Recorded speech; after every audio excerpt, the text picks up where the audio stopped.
Hello friends, आज अपन देखेंगे Indus valley civilization. Indus valley civilization को देखने से पहले हम, चूंकि ये बड़ा चैप्टर है, तो इस इंडस वैली सिविलाइजेशन को हम लोग क्या करेंगे, थोड़ा सा डिवीजन करेंगे, किस प्रकार से हम इसको पढ़ेंगे। उसके लिए एक अच्छी स्ट्रैटेजी को मेंटेन करेंगे और स्ट्रैटेजी मेंटेन करने के बाद हम इंडस वैली सिविलाइजेशन को समझेंगे। अगर इंडस वैली सिविलाइजेशन की बात करें तो इंडस वैली सिविलाइजेशन पश्चिमोत्तर भारत में फैली थी, यानी भारत के पश्चिम उत्तर क्षेत्र में इसका फैलाव था।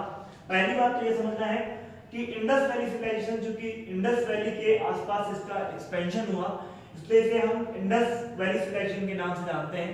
तो इंडस वैली सिविलाइजेशन चूंकि काफी इंपॉर्टेंट टॉपिक है और यहाँ से क्वेश्चन आपके एग्जाम में पूछता है, मेंस हो या फिर पीटी हो, दोनों लेवल पे क्वेश्चन यहाँ से बनते हैं। यूपीएससी में भी क्वेश्चन यहाँ से मेंस लेवल पे आते हैं। अगर आपका ऑप्शनल हिस्ट्री है तो यहाँ से क्वेश्चंस आपके मिलेंगे देखने को, और अगर आपका ऑप्शनल जो है हिस्ट्री है तो यूपीपीसीएस में भी क्वेश्चन यहाँ से दिखेंगे, सीधे सीधे क्वेश्चन आते हैं। तो इंडस वैली सिविलाइजेशन को पढ़ने के लिए सबसे पहले हम इसकी भूमिका देखेंगे, फिर इसकी उत्पत्ति को देखेंगे, फिर कालक्रम क्या है उसको देखेंगे, विस्तार देखेंगे, कितना एक्सपेंशन है इसका, एंड आफ्टर दैट जो मोस्ट इंपॉर्टेंट पीटी लेवल पर होता है कि भाई पूछेगा कोट दीजी कहाँ है, राखीगढ़ी कहाँ है, हड़प्पा कहाँ है ना। तो इस तरीके से क्वेश्चंस पूछे जाते हैं कि महत्वपूर्ण स्थल एवं उनकी विशेषताएं, यानी इंपॉर्टेंट प्लेसेस है ना, एंड इट्स कैरेक्टरिस्टिक्स। वो क्वेश्चन आपके से कालीबंगा पूछ लेगा, तो कालीबंगा का शाब्दिक अर्थ क्या होता है, काले रंग की चूड़ियां,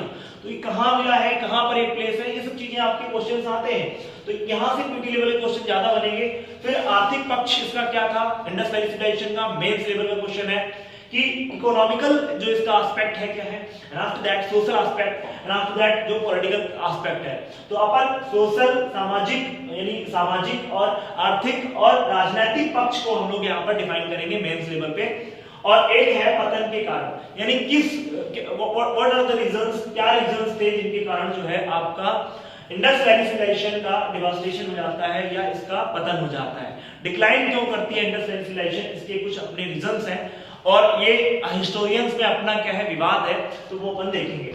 अब अगर बात करें तो ये एक लेक्चर में हम लोग विस्तार तक देखेंगे, दूसरे लेक्चर में हम लोग महत्वपूर्ण स्थल एवं विशेषताएं देखेंगे, और थर्ड लेक्चर में हमारा जो पार्ट होगा उसमें आर्थिक, सामाजिक, राजनीतिक और पतन, ये तीन जो है पक्ष हम इसमें देखेंगे।